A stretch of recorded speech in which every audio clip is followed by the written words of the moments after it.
ग्राम सभा में हो रही भागवत कथा प्रांगण में आई हुई मेरी सभी माताएं, बहनें, नौजवान साथी, बड़े बुजुर्ग, मैं सभी लोगों का हार्दिक अभिनंदन, बड़ों का चरण स्पर्श करता हूं। बड़े ही सौभाग्य की बात है कि हर साल मुझे आपके यहाँ भागवत में आने का अवसर मिलता है।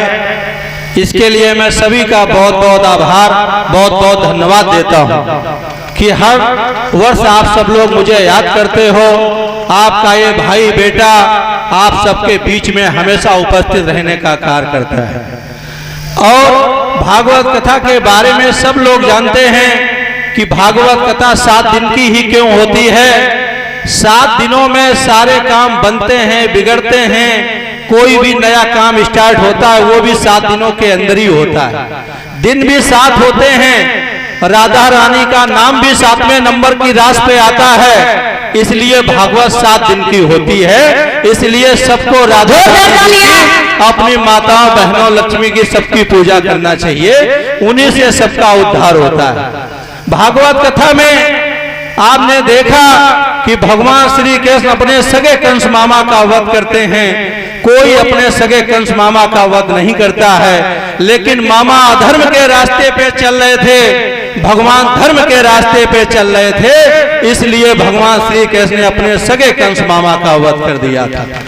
आप सब लोग भागवत कथा गीता में भी सुना है कि हमेशा दूसरे के दुख में दुखी होना चाहिए, सुख में सुखी होना चाहिए। और जो दूसरे के दुख को देख के हंसता है, भगवान उसको 100 बार कभी माफ नहीं करते हैं। इसलिए हमेशा दूसरे के दुख में दुखी होना चाहिए और सुख में सुखी होना चाहिए। यही सब भागवत कथा में है। यही सब हमारी शास्त्री जी हैं, मैं उनको भी, उनकी कमेटी को मैं बहुत बहुत बधाई देता हूं कि आप सबके बीच में लगातार आप सबके बीच में अच्छा ज्ञान दे रहे हैं, अच्छे कर्मों पे चलने के लिए बता रही हैं। हमेशा अच्छे मार्ग पे चलें और अपने बच्चों को अच्छी शिक्षा दें। अपने बच्चों को शिक्षा ये दें कि कभी भी आपस में लड़ाई झगड़ा नहीं करना चाहिए। आज का जमाना है, लोग ज्यादातर हम देखते हैं कि लड़ाई झंझट के प्रति लोग अपने बच्चों को आकर्षित करते हैं, लेकिन ये सब चीजें नहीं होनी चाहिए। कंपटीशन सिखाना चाहिए कि हमारे बगल का कोई बच्चा डीएमएसपी कलेक्टर है तो हमारा बच्चा उससे भी बड़ा अधिकारी बने, जिससे आपके गांव का, माँ बाप का नाम रोशन हो, उसके साथ साथ हम लोगों का भी नाम रोशन हो। ये सब कार्य करना चाहिए। और मेरे बारे में सब लोग जानते हैं, मैं तो हमेशा आप सबके बीच में रहता हूं। आप सबके आशीर्वाद से जिला पंचायत सदस्य भी बना था और जो मुझसे हो सका मैंने आपकी ग्राम सभा में काम भी किया था। जहाँ दिक्कत समस्याएं थी वो सब काम मैंने किए। आपकी पूरी ग्राम सभा में मैंने 6 रोड बनवाए थे। बक्कापुरवा, महबूबपुर, आपके गांव में इतना मैंने कार्य किया था। मुझे कुछ बताने की जरूरत नहीं है। आप सब लोग समझदार हैं। हो सकता है मुझसे पिछली बार कुछ गलती हो गई थी, कुछ भी गलती हो, आप सब लोगों ने कोई गलती मानी जो मुझे वोट नहीं दिया और मैं इसी ग्राम सभा से चुनाव हार गया। मुझे यही कष्ट होता है। मैं आज तक यही सोचता हूं कि मैंने ऐसा कौन सी कमी कर दी जो आप सब लोगों ने मुझे वोट नहीं दिया, मैं इस गांव से चुनाव हार गया। तो मेरी कमी को बता देना। मैंने मेरी अंदाज में कोई कमी नहीं की। कमी इतनी की थी कि आपकी पूरी ग्राम सभा में मैंने 6 रोड बनाए और हमेशा आप सबके दुख में उपस्थित रहे। रात का 12 बजा होगा, आपने किसी ने मुझे फोन किया होगा थाना, चौकी, तहसील से लिए, तो आपका भाई बेटा सेवक हमेशा आपके साथ में उपस्थित रहा होगा, फोन उठाया होगा, जो बन सकी वो मदद की होगी। और मैं वचन देता हूं आप सबके बीच में हमेशा आता रहूंगा। और इस बार 6 रोड बनाए, इस बार आप चुनाव आ रहा है, मुझे जिता देना तो इस ग्राम सभा का 1 रोड भी नहीं छूटेगा। वो सरकार भाजपा की हो या सपा की हो, मैं काम करता हूं। मैं विकास के नाम पे राजनीति करता हूं, झूठ पे राजनीति नहीं करता हूं। और आई हुई पुणे माताओं बहनों को मैं पुनः चरण स्पर्श करता हूं, बहुत बहुत बधाई देता हूं। कमेटी के सभी नौजवान साथियों को भी मैं बहुत बहुत बधाई देता हूं। जय श्री राधे कृष्ण। जोरदार तालियां एक बार।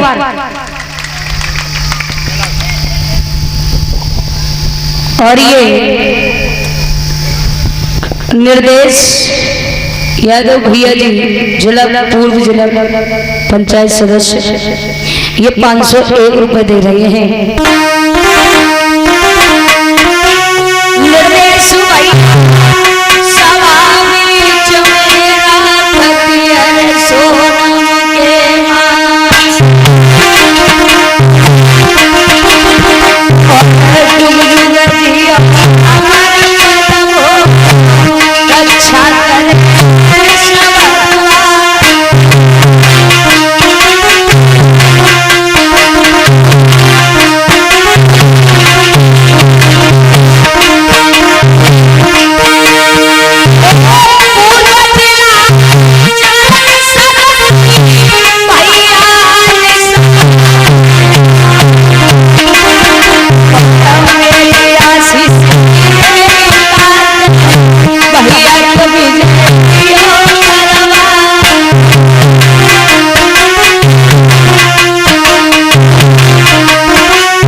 ऐसे महान व्यक्तियों को अपना अमूल वोट दे करके भारी भारी मतों से विजय बनवाओ। क्यों?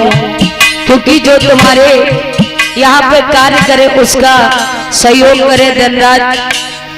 जिस समय याद करते हो उस दिन अगर कोई याद आ रहा है तो सभी से निवेदन है ऐसे लोगों को यूं ही आगे बढ़ाते रहें।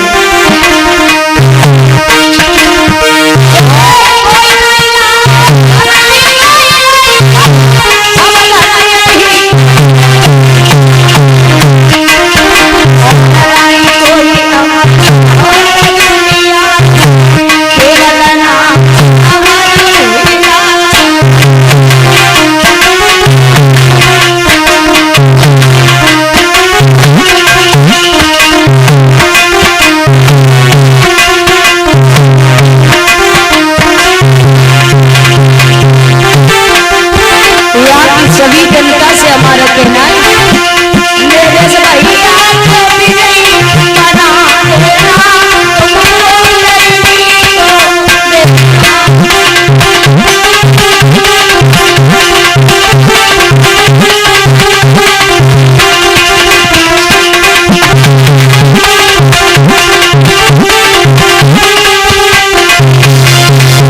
बोली के शुक्र ही आला